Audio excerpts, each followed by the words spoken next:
जितने आस्था चैनल पर कथा सुन रहे हो, जितने फेसबुक और यूट्यूब पर सुन रहे हो, बहुत सावधानी से सुनना। 2 बार पशुपति व्रत कर लिए, आपने ये कर लिया, आपने प्रदोष कर लिया, आपने सोमवार कर लिया, आपने सारे अनुष्ठान कर लिए, बहुत सारे उपाय भी करे, तो कार्तिक के महीने में 10वीं तिथि को शुक्ल पक्ष की हो चाहे कृष्ण पक्ष की।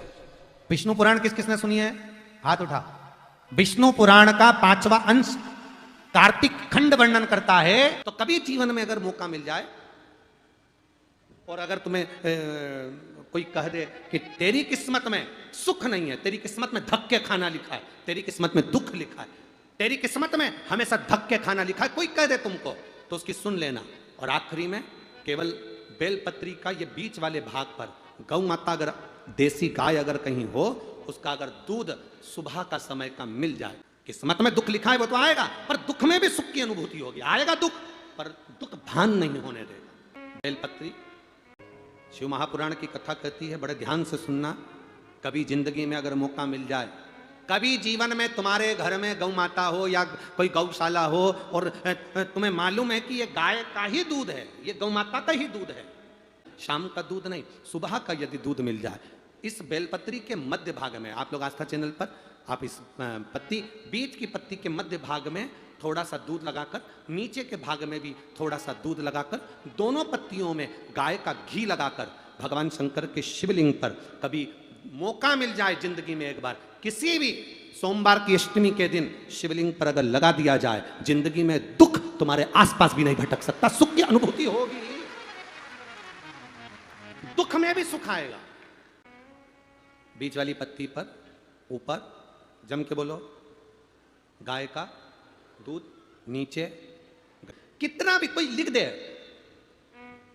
कोई तुम्हारे भाग्य को भी लिख कर दे कि तेरी किस्मत में ये दुख लिखा है, आएगा दुख, मना नहीं, पर एक बेलपत्र और गौ माता का दूध जीवन में कितना बड़ा भी दुख आ जाए उसको टाल देता है। इस भगवान शंकर को थैली का दूध, पाउडर का दूध, ना जाने कौन कौन सा, पर नहीं, भगवान के साथ में कभी छल नहीं करना। अगर आपके पास में गाय का दूध हो तो शिव जी को चढ़ाओ, गाय का दूध नहीं हो तो कोई नहीं कहेगा तुमसे कि दूध चढ़ाओ, आप तो भगवान शंकर को जल चढ़ा दो। बेलपत्र नहीं हो, शिव जी की उठा के शिव जी को चढ़ा दो। अब वो बेलपत्र भी नहीं हो तो भगवान शंकर के मंदिर में झाड़ू लगा दो, झाड़ू भी नहीं हो तो अपने पास जो कपड़ा उससे भगवान के मंदिर को पोंछ दो, वो भी नहीं हो सके तो मंदिर में शंकर जी के ऊपर जो फूल पत्ती पड़े हैं उसी को उठाकर भगवान शंकर का श्रृंगार कर दो। ये भी नहीं बने तो उनके दरवाजे पर जो दिए लगे पड़े हैं, ठंडे हो गए, बुझ गए, उन दियों को उठा के कोने में ले जाकर रख दो। अगर इतना भी ना बने तो मंदिर में कहीं जाला हो रहा हो, गंदगी हो रही हो तो उसको झाड़ दो। इतना भी ना बने तो मंदिर के बाहर से निकल कर जाओ तो शिखर का दर्शन करते हुए चले जाओ तो जीवन का कल्याण हो जाता है। शिखर दर्शनम सर्व पापनाश।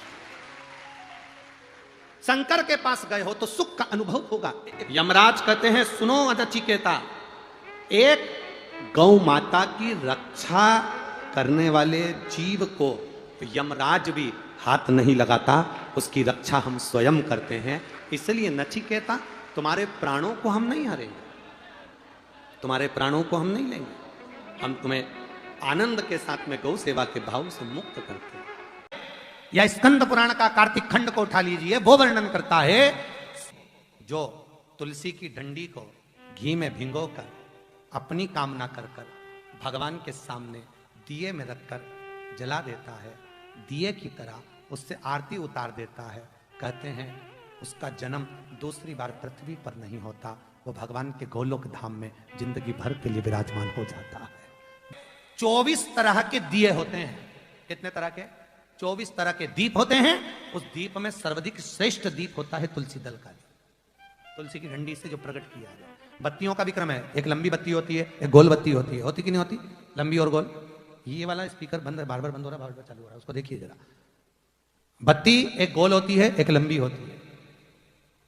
गोल बत्ती और लंबी बत्ती में अंतर होता है, बहुत जमीन आसमान का अंतर है, बहुत ध्यान देना इसका। गोल बत्ती किस किस देवी देवता पे लगती है और लंबी बत्ती किस किस देवी देवता पे लगती है, तो स्कंद पुराण और विष्णु पुराण दोनों कहती है जो लंबी बत्ती होती है वो पितरों की जगह पर, पूर्वजों की जगह पर, पूर्वजों की जगह पर, बड़ के पेड़ के नीचे, पीपल के पेड़ के नीचे लंबी बत्ती का प्रमाण है। किसी देवी के स्थान पर, जो देवी की पूजन करते हैं, जगदम्बा की पूजन करते हो, पार्वती की करते हो, लक्ष्मी की करते हो, कुल देवी का स्मरण करते हो, लंबी बत्ती का प्रमाण। और जो गोल बत्ती होती है वो गोल बत्ती का प्रमाण किसी हनुमान मंदिर, राम मंदिर, शिव मंदिर, जितने देवताओं के मंदिर हैं वहां पर गोल बत्ती का प्रमाण। लंबी बत्ती देवी के स्थान पर इसलिए जलाई जाती है क्योंकि देवी वंश की और लक्ष्मी की वृद्धि करती है। तो लक्ष्मी और वंश बड़ा होना चाहिए, लंबा होना चाहिए। और देवता के सामने गोल बत्ती इसलिए लगाई जाती है कि हमारा मन, ये चित्त, ये वृत्ति आपके चरणों में टिकी रहे और एक दिन हम भी वैकुंठ का वास करें, इसलिए गोल बत्ती लगाई जाती है। एक सहस्त्र बत्ती होती है, करें दर्शन कभी? यहाँ पे माताएं बैठ बैठ के बनाती रहती है 100 बत्ती, 108 बत्ती, 108 बत्ती बनाकर भगवान के सामने। उसका क्या प्रमाण है? कौन से पुराण में लिखा है कि 108 और सहस्त्रावली बत्ती लगाई जाए?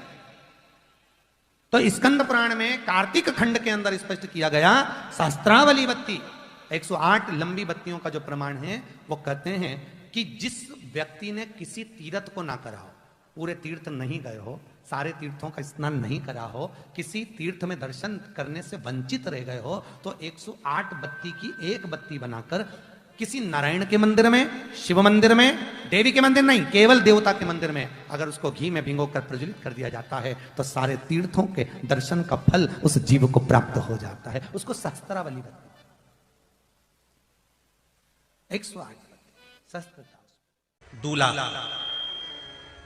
दरवाजे पर जब आता है, मटकी में जो दिया लगाया जाता है, सालीहों लेके खड़ी होती है कन्याओं, वो मटकी में एक बत्ती का दिया लगता है कि 4 बत्ती का लगता है? जम के बोले 4 बत्ती का लगता है ना?